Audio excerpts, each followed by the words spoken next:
विष्णुगुप्त चाणक्य अन्य बालकों से भिन्न एक असाधारण बालक थे। उनके पिता चणक एक शिक्षक थे।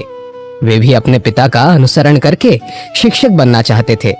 उन्होंने तक्षशिला विश्वविद्यालय में राजनीति और अर्थशास्त्र की शिक्षा ग्रहण की। इसके पूर्व वेद, पुराण इत्यादि वैदिक साहित्य का उन्होंने किशोर वय में ही अध्ययन कर लिया था। उनका चाणक्य नीति ग्रंथ वैदिक साहित्य का ही निचोड़ है। अध्ययन के दौरान उनकी कुशाग्र बुद्धि और तार्किकता से उनके साथी तथा शिक्षक भी प्रभावित थे। इसी कारण उन्हें कौटिल्य भी कहा जाने लगा। अध्ययन पूरा करने के बाद तक्षशिला विश्वविद्यालय में चाणक्य अध्यापन करने लगे। राजनीति के विद्यार्थी होने के कारण वे आरंभ से ही देशी विदेशी राजनीति पर पैनी नजर रखते थे। इसी दौर में उत्तर भारत पर अनेक विदेशी आक्रमणकारियों की गिद्ध दृष्टि पड़ी, जिनमें सेल्यूकस, सिकंदर आदि प्रमुख हैं।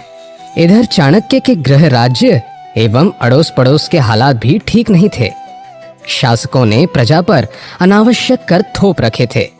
जनता उनके बोझ तले पिसी पड़ी थी। इन सब परिस्थितियों ने चाणक्य को विचलित कर दिया। वे भारतवर्ष को एकीकृत देखना चाहते थे। इसलिए उन्होंने तक्षशिला में अध्यापन कार्य छोड़ दिया और राष्ट्र सेवा का व्रत लेकर पाटलिपुत्र आ गए। पाटलिपुत्र में जब उनका सामना राजा घनानंद से हुआ तो उन्होंने स्पष्ट शब्दों में जनता के कष्ट और राजा की बुराइयों को सामने रखा। चाटुकारिता पसंद राजा घनानंद को यह सब नागवार गुजरा।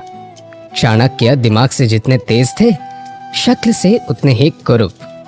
उनकी शक्ल भी घनानंद को पसंद नहीं आई और उसने उन्हें राजमहल से बाहर निकलवा दिया। तब चाणक्य ने नंदवंश को समूल उखाड़ फेंकने की शपथ ली, जिसे उन्होंने चंद्रगुप्त की सहायता से पूरा किया। चाणक्य का जीवन कठोर धरातल पर अनेक विसंगतियों से जुड़ता हुआ आगे बढ़ता है। कुछ लोग सोच सकते हैं कि उनका जीवन दर्शन प्रतिशोध लेने की प्रेरणा देता है, लेकिन चाणक्य का प्रतिशोध निजी प्रतिशोध न होकर सार्वजनिक प्रतिशोध था। उन्होंने जनता के दुख दर्द को देखा और स्वयं सहा था।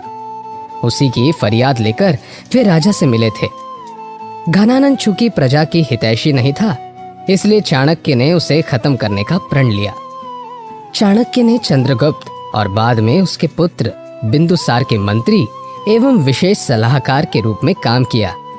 लेकिन दुखद बात यह रही कि वे बिंदुसार के एक मंत्री सुबंधु के हाथों धोखे से मारे गए। उन्होंने चाणक्य नीति जैसे नीतियों का एक अनमोल खजाना दुनिया को दिया।